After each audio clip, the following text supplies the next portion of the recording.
चतुराई का त्याग कर दिया जाए। कथा में बैठे हैं तो सिर्फ कथा में ही मन लगाया जाए, लेकिन अगर कथा में बैठे हैं और मन कहीं और लगा है तो यही है चतुराई। कथा में बैठे हैं मन ऑफिस में लगा हुआ है, यही है चतुराई। कथा में बैठे हैं मन व्हाट्सएप पे लगा हुआ है, यही है चतुराई। इसे ही चतुराई कहते हैं। और भगवान कहते हैं जब इस चतुराई का आप त्याग कर देंगे तो भगवान आपको मिल जाएंगे, प्राप्त हो जाएंगे। निर्मल मन जन सो मोहि पावा, मोहि कपट छल छिद्र न बावा। लेकिन हम लोग बड़े कपटी हैं। मंदिर में जाकर के भगवान के सामने जब हम लोग बैठते हैं तो कहते प्रभु हम बड़े कपटी हैं, बड़े पापी हैं, ये हैं वो हैं। क्यों जानते भगवान सुन नहीं रहे। भगवान से कह भी दें कोई किसी कहने थोड़ी जाएंगे। और एक बात बताऊं, अगर जिस दिन भगवान बोलना शुरू कर दें उस दिन लोग भगवान से झगड़ा कर बैठेंगे। भगवान से भी बुरा फिर कोई रह नहीं जाएगा। भगवान तो अच्छे इसलिए कि मूर्ति बन के खड़े हैं। हम अच्छा करें तो ठीक, बुरा करें तो ठीक, बोलते नहीं है ना। और अपने माँ बाप इसलिए बुरे लगते हैं कि वो हर बात में डांटते हैं, टोकते हैं। क्यों जा रहे हो, कहाँ जा रहे हो, कब आओगे, क्यों आओगे।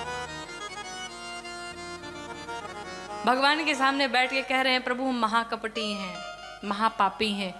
और अगर दरवाजे पे कोई सामने वहां सुन रहा हो और जब आप यहां से निकले और आपसे कह दे और पापी महाराज क्या हाल चाल है,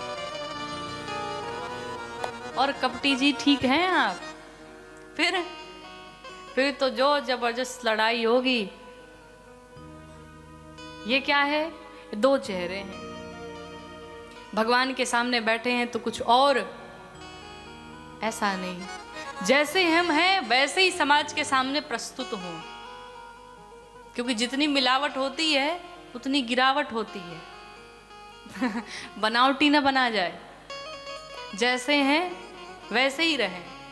क्योंकि आप जैसे अगर सबके सामने वैसे ही रहेंगे तो आपको ज़्यादा परेशानी नहीं होगी। और बनावटीपन करेंगे तो हर बार बनावटीपन करने के लिए टाइम चाहिए। इसलिए भगवान कहते हैं निर्मल मन, आप बुरे हैं तो बुरे ही बन के आइए। हम बुरे ही हैं प्रभु, स्वीकार करो तो जाने कि प्रभु हम भी शरणागत हैं, स्वीकार करो तो जाने। प्रभु हम भी आपके शरण में हैं, अगर हमें भी स्वीकार कर लीजिए तब तो जाने। अच्छों को तो स्वीकार करते हैं, कौन सी बड़ी बात है, लेकिन पापियों को भी स्वीकार करके मुक्त करिए, ये बहुत बड़ी बात है। और भगवान सब जानते हैं कि बंदे के दिल में क्या है, बंदे के दिल में क्या है, ये मेरे राम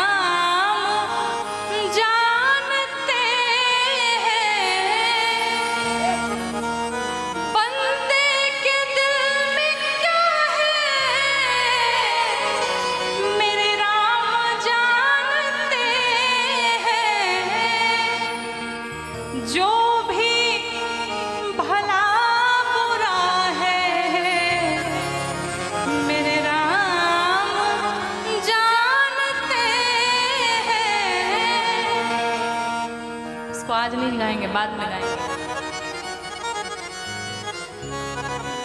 तो भगवान से कुछ छिपा नहीं है, भगवान सब जानते हैं। भगवान की ये बाल लीलाएं चल रही हैं। भगवान थोड़े से और बड़े हुए, चूड़ाकरण संस्कार हुआ भगवान का। किसने किया?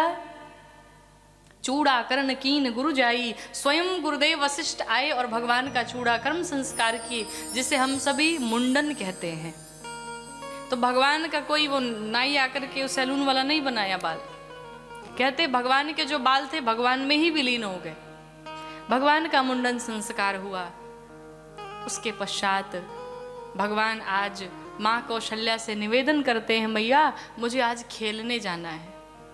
और मैया बार बार कहती है, राम आप अगर सरयू मैया के किनारे तट पे खेलने जाएंगे तो आपके पाँव में कंकड़ गड़ जाएंगे, धूप लग जाएगी। भगवान ने कहा कोई बात नहीं मैया, हम खड़ाऊं पहन लेंगे। मैया ने कहा ऊपर से धूप लगेगी तो? भगवान ने कहा हम छाता ले लेंगे। अब बताओ, मैया ने कहा देखो राम, बड़े जन्मों की तपस्या के बाद आपको पाया है और हम नहीं चाहते आप क्षण भर भी इन नेत्रों से दूर जाएं। भगवान रुष्ट होके बैठ जाते, लेकिन भगवान फिर भी माने नहीं। अपने अनुजों के साथ में, मित्रों के साथ में कहाँ पहुंचे? सरयू मैया के किनारे। और भगवान खेलते कैसे हैं? तो कहते हैं धूल से खेल रहे हैं, मिट्टी से खेल रहे हैं। आजकल के बच्चे मिट्टी से नहीं खेलते, फोन से खेलते हैं। वो मिट्टी जानते ही नहीं है।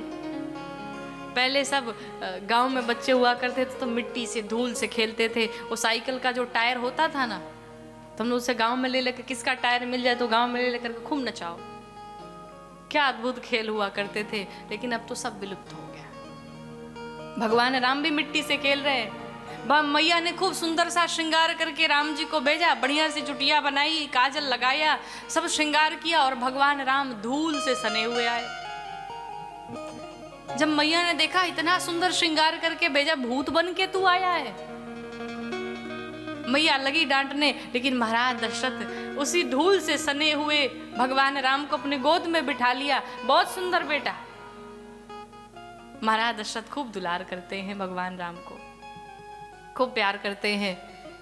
और माँ कौशल्या रुष्ट हो गई, लेकिन भगवान जैसे एक बार मुस्कुरा देते, मैया का सारा क्रोध शांत हो जाता। भगवान की मुस्कुराहट ही ऐसी है, बड़ी दिव्य।